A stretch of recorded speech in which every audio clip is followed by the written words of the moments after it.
Regresamos al foro de Sin Filtro con el tema de los resultados del ENCOVI 2014, en donde afirman hay más pobres en Guatemala. Y estos son algunos de los mensajes que por vía Twitter usted nos ha enviado. Leamos algunos. Nos mandan, el primero es de Lincoln y nos dice: más pobres e ignorantes para poder manejar a las masas, crear mercantilismo y aumentar su poder, las mafias políticas. Bueno, haciendo una referencia a la clase política tradicional. El siguiente usuario nos envía el mensaje: el problema radica en la falta de políticas de Estado y en programas clientelares de gobiernos marcados por la corrupción. Vamos con otro mensaje que nos ha enviado, que nos dice: pobres, pues yo he visto colas de gente para comprar el nuevo iPhone 6S. Que es exactamente lo que estábamos hablando antes. O sea, aquí solo estamos midiendo una parte de lo que podemos considerar pobreza. O sea, no pensemos tampoco que los números o las estadísticas son absolutas, siempre requieren de interpretación. Está claro que es trágico lo que estamos viendo, está claro que hay una bajada del poder adquisitivo, sobre todo por unos alimentos que suben en un momento dado, pero eso no significa que la calidad de vida del guatemalteco en otros aspectos no pueda estar mejorando, y de hecho lo está. Está mejorando, como decíamos, educación, está mejorando salud, sí, desde luego. Entonces, no solo hay que mirar esto, lo que yo creo que está claro es que al final del día esto es más un problema económico general. Insisto, de los 5 quintiles, cuando se ve se divide en 5 distintas rentas, todas las rentas del país, los más afectados son las 2 rentas más altas. Esos son los más afectados, bajan un 31% una y un 19% otra. El problema de la pobreza es que cuando tú tienes muy poco y bajas un poquito más, estás por debajo de lo que es permisible, ¿verdad? ¿Qué está pasando con las élites? ¿Qué está pasando también con el empresariado? Se habla también, entre algunos comentarios que han enviado, es de que mucho se critica en la función del Estado, lo que hablaba Estuardo, lo que mencionaba Estuardo, de un Estado que no se moderniza, que todo lo complica, pero ¿qué responsabilidad tiene aquí la élite empresarial para poderse modernizar también y poder proponer ideas más incluyentes de desarrollo? Estuardo. No entiendo, perdón, no. ¿Cuál es la función? Vamos a ver, ¿cuál es la función del empresario? Ok, pero la parte, digamos, de la cúpula empresarial, del sector empresarial, de modernizarse, de, por ejemplo, terminar con algunos privilegios, algunos monopolios que en la práctica se mantienen. Sí. Eso nos puede generar polos de desarrollo. Hay prácticas mercantilistas, Estuardo. Quien va a crear empleo, quien va a crear desarrollo, al final de cuentas son las empresas privadas. Y esperamos que cada día hayan más. Entonces, bravo, te felicito. ¿Cuándo el gobierno se van a abrir a eso? No, el gobierno no. El gobierno no genera riqueza. Ajá, pero el gobierno gasta la riqueza que le quita a las empresas. A los demás por medio de los tributos. Exactamente. ¿Cuándo vamos a ver más desarrollo económico en apertura entre las dos vías, entre Estado y entre empresas? Una empresa? Pues generar ganancias. Ser rentable. Y también ser rentables. Para eso necesitamos condiciones. La primera condición es certeza jurídica. Y un mercado abierto, pero yo totalmente de acuerdo con vos. Los monopolios tienen que eliminarse, pero los peores son los del Estado, ¿verdad? El monopolio de transporte, por ejemplo, ¿verdad? Y ahí tenemos esas cosas que tenemos que eliminar.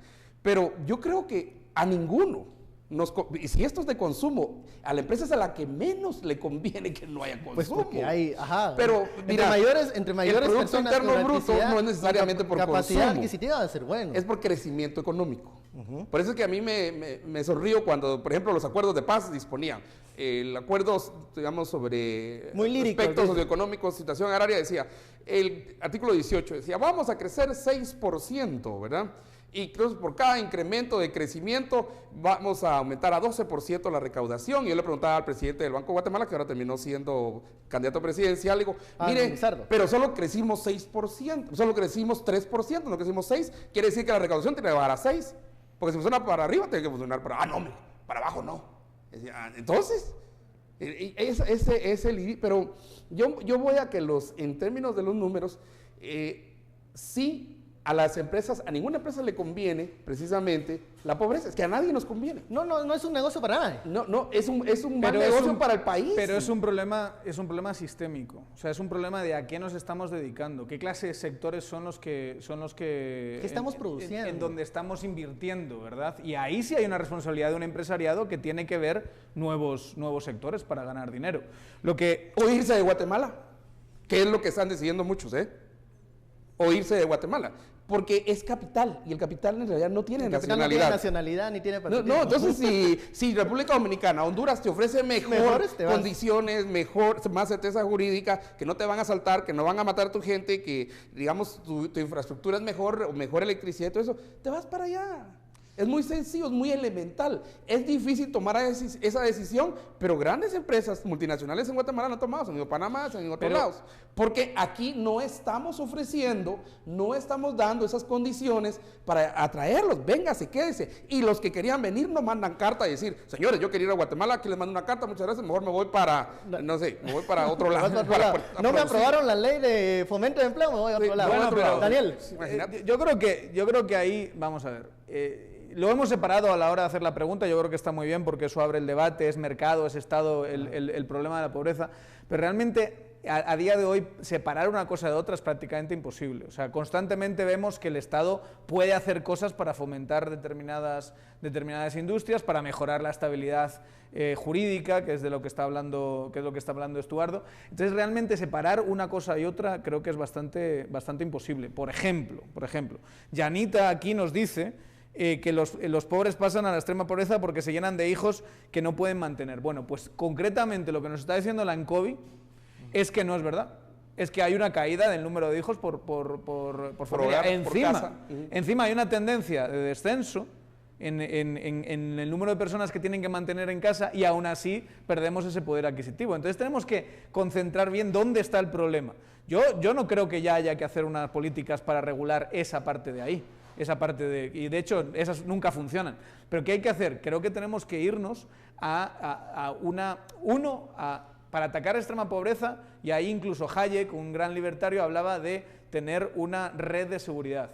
Para eso sí sirven ciertos programas sociales y para eso sirve para bajar la vulnerabilidad de las familias ciertas acciones del Estado. Pero desde luego hay un momento en el que para tener crecimiento económico el Estado tiene que retirarse o por lo menos fomentar una serie de políticas para crear ese crecimiento. Con 1% de crecimiento económico anual, no vamos a ningún sitio. Lo que pasa es esto. Vamos a ver, Daniel, los resultados de este sondeo que lanzamos por Twitter para ver qué opina la audiencia.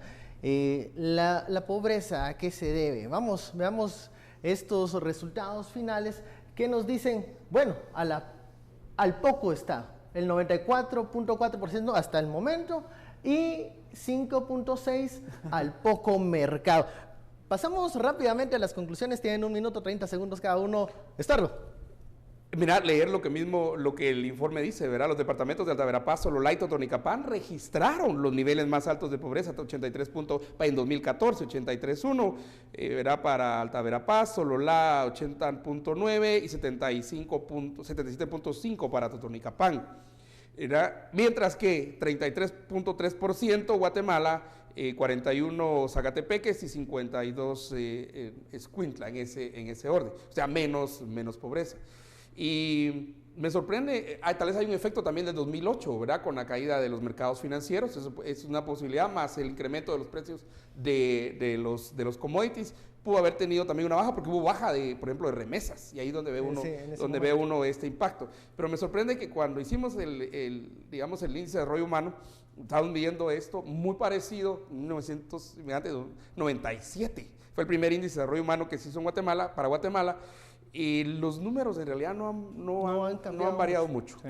Daniel. Y esa es la conclusión. Tenemos un crecimiento económico bajísimo. Al final, cuando corriges con la población, es una cosa ínfima y hay que cambiar completamente el modelo productivo. Eso es lo que hay que hacer. Y hay que empezar a establecer una serie de políticas que fomenten, no sé en qué sentido, y ahí sí tiene que haber un gran debate entre los economistas, unas industrias que sean mucho más potentes que esto que tenemos ahora. Muy bien. Bueno, yo me quedo con eso. Estos tipos de encuestas, investigaciones sirven para marcar un rumbo y para reflexionar, buscar alguna línea de trabajo para revertir estos resultados en donde todos somos responsables.